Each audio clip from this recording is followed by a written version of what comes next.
Stepper motor is a brushless DC motor that rotates in steps. This is very useful because it can be precisely positioned without any feedback sensor, which represents an open-loop controller. The stepper motor consists of a rotor that is generally a permanent magnet, and it is surrounded by the windings of the stator. As we activate the windings step by step in a particular order and let current flow through them, they will magnetize the stator and make electromagnetic poles, respectively, that will cause propulsion to the motor. So that's the basic working principle of a stepper motor. There are several different ways of driving the stepper motor. The first one is the wave drive or single coil excitation. In this mode we activate just one coil at a time, which means that for this example of motor with 4 coils, the rotor will make full cycle in 4 steps. Next is the full step drive mode, which provides much higher torque output because we always have 2 active coils at a given time.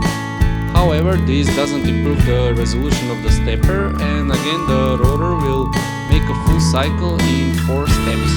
For increasing the resolution of the stepper, we use the half-step drive mode. This mode is actually a combination of the previous 2 modes.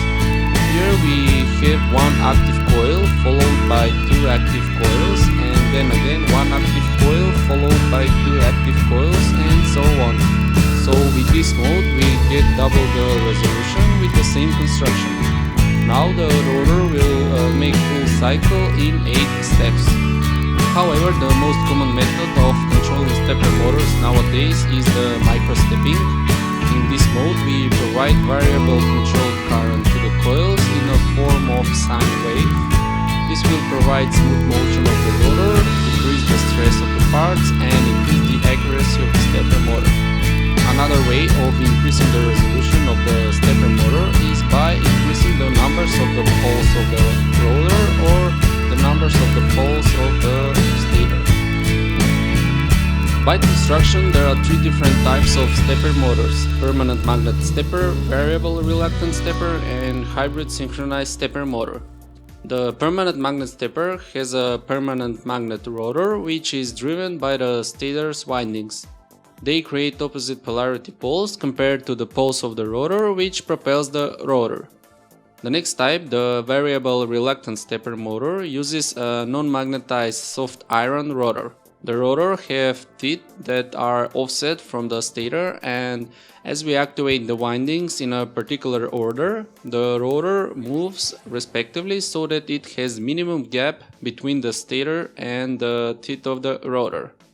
The hybrid synchronous motor is combination of the previous 2 steppers. It has permanent magnet tooth rotor and also a tooth stator. The rotor has 2 sections which are opposite in polarity, and their teeth are offset as shown here. This is the front view of a commonly used hybrid stepper motor, which has 8 poles on the stator that are activated by 2 windings, A and B. So if we activate the winding A, we will magnetize 4 poles, which 2 of them will have south polarity and 2 of them north polarity. We can see that in such a way the rotor's teeth are aligned with the teeth of the poles A and unaligned with the teeth of the poles B. This means that in the next step, when we will turn off the A poles and activate the B poles, the rotor will move counterclockwise and its teeth will align with the teeth of the B poles. If we keep activating the poles in a particular order, the rotor will move continuously. Here we can also use different driving modes like the wave drive, full step drive, half step drive, and micro stepping for even further increasing of the resolution of the stepper. Thanks for watching, and for more visit my official website howtomechatronics.com.